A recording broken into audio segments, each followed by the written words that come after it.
Hello and welcome to Forever Fit with Anthony Cheam. Today's podcast is all about intermittent fasting. Anthony shares his personal experience, the benefits you could receive, and how you can apply intermittent fasting to your life to elevate your health in many different ways. Thank you for joining us. I am your host, Anthony Cheam. We're going to continue this kick. Today, we're going to talk about a concept called intermittent fasting, something that I do promote, something that I do. I would not teach and preach and endorse anything if I did not actually do it myself.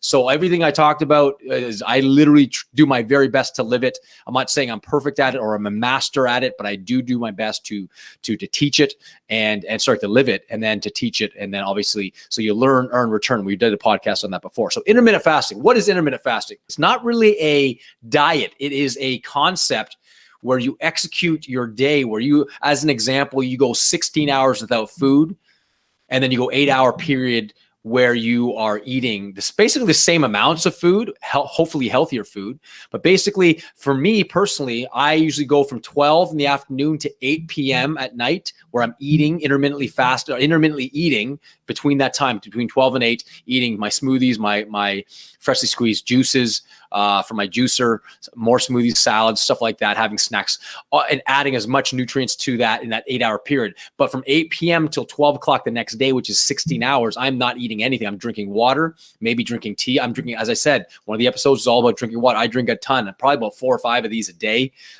Truthfully, that's how much I'm drinking. And I'm just dousing myself with tons of water, cleansing my body, detoxifying my body. But one of the concepts that I learned about intermittent fasting, because the whole approach was eating every 3 hours. Get up, eat breakfast at 7, then 10 a.m., 1 p.m., and 4. It does make sense to increase your metabolism. The problem with eating every 3 hours for a lot of people is that we are busy people. We do not have time to cook 5 meals or 6 meals a day. It's just not possible for many people to do that. So what I loved about when I first kind of came across intermittent fasting was the fact that you're only eating in an 8-hour period, because I'm a busy person. I don't want to be focused on cooking all day long. And I get it. For people that like to do that, I get it. But for me, when I first started, it kind of rewired my brain in thinking, wow, I don't have to eat every 3 hours. This doesn't make sense to me. So I started to read upon it more and a little bit of scientific research. They actually started with people that were not eating for 12 to 18 or 24 hours for surgeries, and for people that were doing, because I guess prior to, like, pre-surgery constructions are not to drink any water for 12 hours or 24 hours, whatever it might be. And what they discovered, they wanted to see what people's immune systems were prior to actually doing this fast, to see if it was actually increased or decreased. And what they found was people's immune systems were actually increased when they fasted.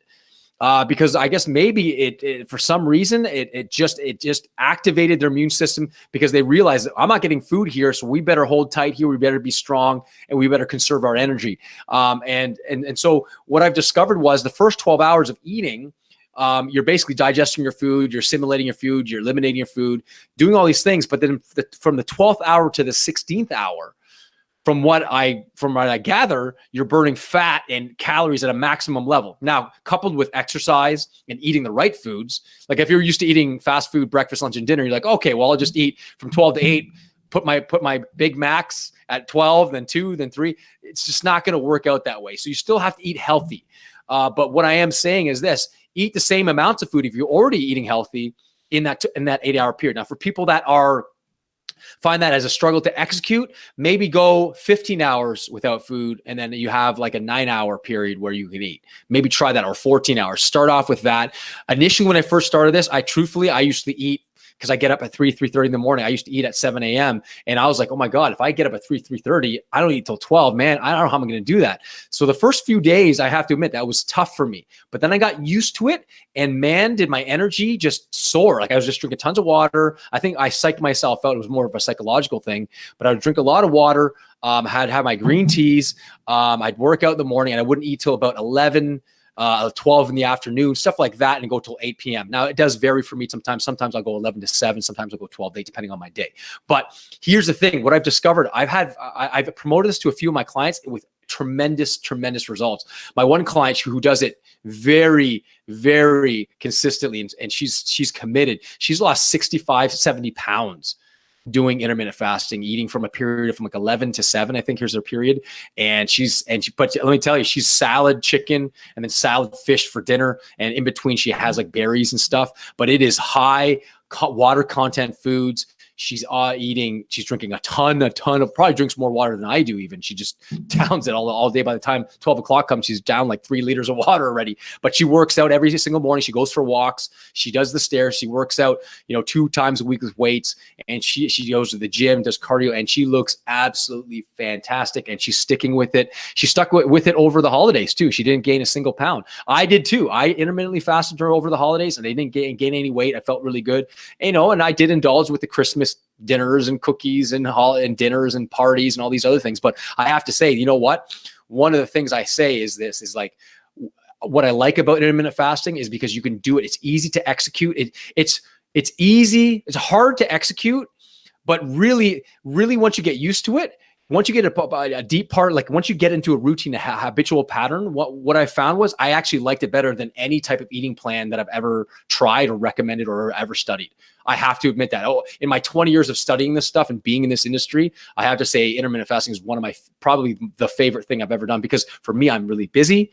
For me, I just don't have time to cook tons of meals. That's why I drink my food a lot of times, my smoothies, my salads, and my freshly squeezed juices from my juicer, all these things I'm eating. So I'm always on the run. I'm always going, and it's one of the best things. And I feel great about it. I actually feel leaner. I feel stronger. I have tons of energy. By the way, there are some stipulations. There's some things to be warned about intermittent fasting. I have a couple of diabetics that I do coach and train, and they cannot do intermittent fasting because their blood sugars will just drop and they need the sugar levels. So in certain cases, certain food allergies, or if you're a diabetic, I wouldn't recommend this. But apparently, according to some scientific research that I've been reading, that I can tell you, your immune system increases as a result of it. It is hard. My wife does it too. By the way, my wife does it, and a lot of my clients do it, and with tremendous, tremendous, tremendous results. You don't change necessarily what you're eating. You just change the time in which you're eating. Now, if you're eating crappy, yes, you might have to change, listen to some of the previous podcasts on water, on oxygen, on live foods. And I can tell you right now, it is one of the most important things that you can do, because as I said, we live busy lives. We just don't have time to cook 5-6 meals a day. So one of the things you can do is just literally go, let's say, and I have a new client that I have recently, and she said, I don't know if I can do that. And I was basically talking with her, and she basically said, well, maybe I can try it from 10 to 6 or 11 to 7 and see how it goes. And she tried it the first couple of days, and she said it was actually a lot easier than she thought. And she's going to continue doing it. And she eats pretty healthy, and she's starting to exercise every day, and she's starting to feel better about her life and making those deposits, more with deposits than withdrawals. And I've had, as I said, I do it. My wife does it. A lot of my clients do it. In reality, let's reiterate this. Why did Steve Jobs only wear black clothing? Because it freed up his mind. He didn't have to think about, oh, do I have to wear this shirt? He wore black. If you notice, Steve Jobs wore black all the time because he realized, make it easy. Make it easy. Free up my mind to be the best genius, as you said, the best vessel for an upgrade.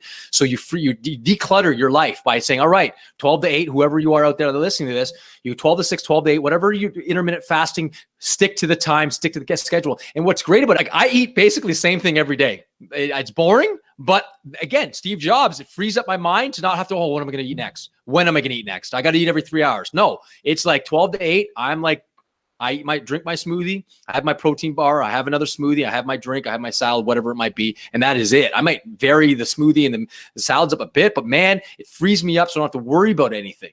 And it's like the old term, I don't live to eat. I eat to live.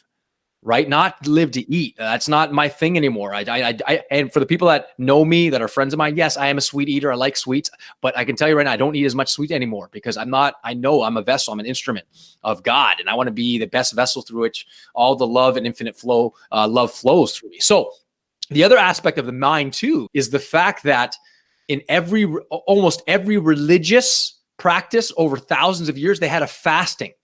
In the Christian faith, they have Easter, where you fast. In the Muslim faith, they have Ramadan. And I have a friend of mine who's a Muslim. And let me tell you something. He just did Ramadan, I think, when was it? Last summer.